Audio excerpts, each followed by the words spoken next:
Assalamualaikum warahmatullahi wabarakatuh. Perkenalkan, nama saya Vera Romiatun dengan NIM 2041010400002.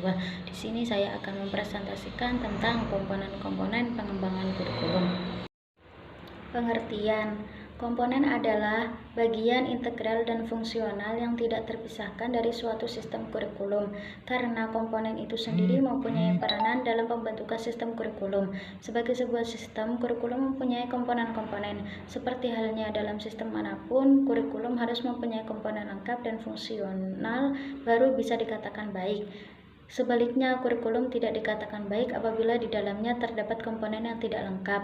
Sekarang dipandang kurikulum yang tidak sempurna. Komponen-komponen pengembangan kurikulum dibagi menjadi 4, yaitu komponen tujuan, yang kedua komponen isi atau materi, yang ketiga komponen strategi atau metode, yang keempat yaitu komponen evaluasi. Yang pertama yaitu komponen tujuan.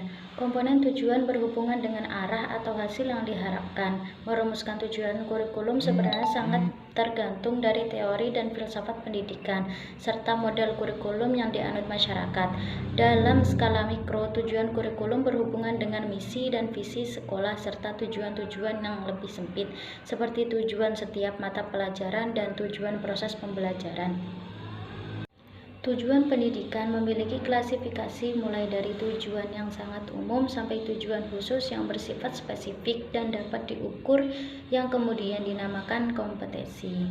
Tujuan kemudian diklasifikasikan menjadi 4, yaitu 1. Tujuan pendidikan nasional atau PTN, yang kedua tujuan institusional atau TI, yang ketiga tujuan kurikuler, dan yang keempat tujuan pembelajaran atau instruksional. Yang kedua yaitu komponen isi. Isi kurikulum merupakan komponen yang berhubungan dengan pengalaman belajar yang harus dimiliki siswa. Isi kurikulum menyangkut semua aspek, baik yang berhubungan dengan pengetahuan atau materi pelajaran yang biasanya tergambarkan pada isi setiap mata pelajaran yang diberikan maupun aktivitas dan kegiatan siswa. Yang ketiga yaitu komponen strategi. Strategi pembelajaran yang berorientasi pada guru mendapat reaksi dari kalangan progresifme. Menurut kalangan progresifme, yang seharusnya aktif dalam suatu proses pembelajaran adalah peserta didik itu sendiri.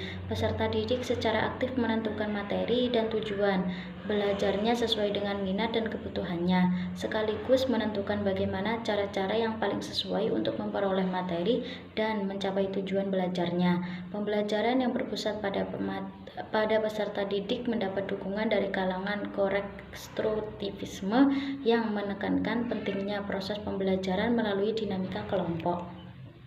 Yang keempat yaitu komponen evaluasi. Pengembangan kurikulum merupakan proses yang tidak pernah berakhir. Proses tersebut meliputi perencanaan, implementasi, dan evaluasi. Evaluasi merupakan komponen untuk melihat efektivitas pencapaian tujuan. Dalam konteks kurikulum, evaluasi berfungsi untuk mengetahui apakah tujuan yang telah ditetapkan telah tercapai atau belum, atau untuk evaluasi yang digunakan sebagai umpan balik dalam perbaikan strategi yang ditetapkan. Fungsi evaluasi ada dua, yaitu fungsi sumatif dan fungsi formatif.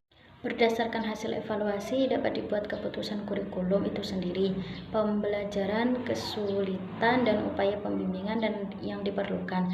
Jenis-jenis penilaiannya meliputi A. Penilaian awal pembelajaran atau yang disebut input program, yang B. Penilaian proses pembelajaran atau yang disebut program, dan yang C. Penilaian akhir pembelajaran atau output program. Terima kasih. Wassalamualaikum warahmatullahi wabarakatuh.